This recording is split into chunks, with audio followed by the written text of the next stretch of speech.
Hi all. So now we will be solving Hindi. अब हम हिंदी का क्वेश्चन पेपर देखेंगे। ये आपका यूटेट 2024 का क्वेश्चन पेपर है, लेकिन जिन्होंने लैंग्वेज 2 हिंदी ली थी ये उनके लिए है, ठीक है, लेवल 2 वालों के लिए है। सो पहला क्वेश्चन है आपका, रामानुज शब्द में समास है, ठीक है। समास आपको पता है, अगर पद की प्रधानता के बेसिस पे देखें तो 4 होते हैं, वैसे अगर आप देखेंगे तो 6 होते हैं, ठीक है।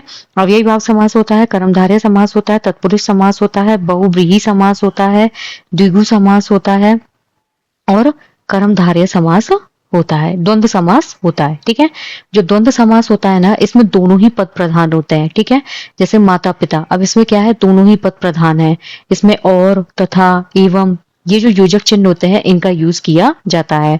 द्वंद्व समास भी होते हैं, जो समाहार होता है, इतरेतर होता है, क्लियर।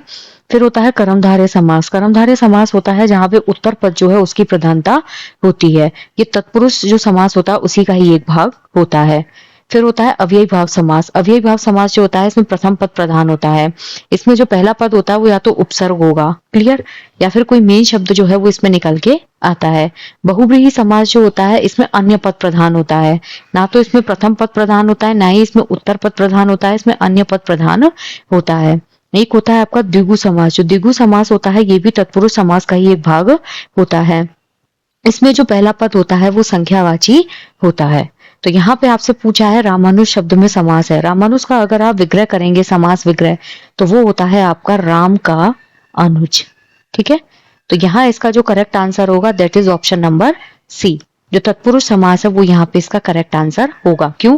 क्योंकि यहाँ पे योजक चिन्ह यूज हुआ है और का जो होता है वो एक कारक चिन्ह होता है, और कारक चिन्ह जहां भी आएगा वहां तत्पुरुष समास होता है। जैसे कर्ता ने, कर्म को, करण से, यहाँ है राम का अनुज, तो यहाँ क्या होगा, तत्पुरुष समास।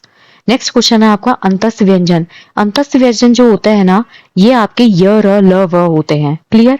इनका उच्चारण करते वक्त क्या होता है, आपकी जो श्वास होती है, आपकी जो श्वास होती है वो मुंह के थ्रू, यानी कि जो मुख होता है उसके थ्रू अंदर रुकती है, फिर एकदम से बाहर निकलती है, और ये किसी भी ऑर्गन को आपको टच नहीं करेगी।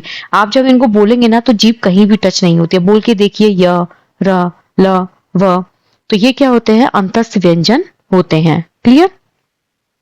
और यहाँ पे इसका जो करेक्ट आंसर है that is option number D. अगर श, श, ह की बात करें तो ये होते हैं आपके ऊष्म व्यंजन।